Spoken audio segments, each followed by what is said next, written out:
have noticed that I mentioned you can create multiple landing pages and website pages within HubSpot. Here is another cool thing, that you can customize the domains and URLs for these landing pages and web pages.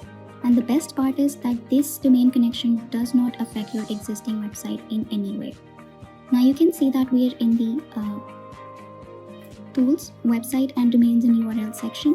And if you want to connect a domain, we will go to the next option. Now for instance, our primary domain is xgrid.co. This is my domain. And I want my website pages and landing pages to redirect to a subdomain.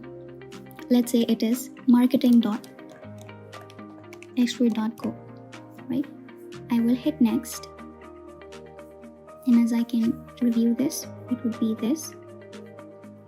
Okay, so I need to share this this information with my website administrator, and they just need to update their DNS records based on this change.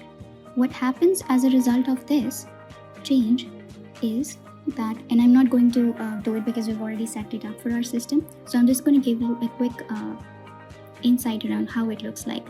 So without the configuration, this is one of our landing pages that I had developed earlier, and we'll be discussing it in detail as well. But let's say this is one of my landing pages, and without the configuration, this is the URL that I have, which is xgrid/some number and hubspotpagebuilder.com. Once I have entered these DNS records and I verified it, what happens is that my landing pages would then become marketing.xgrid.co/abc, or whatever my landing page is going to be.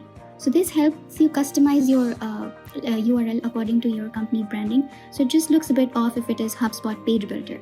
So the entire concept of domain mapping here is to rename your URLs to your desired preference.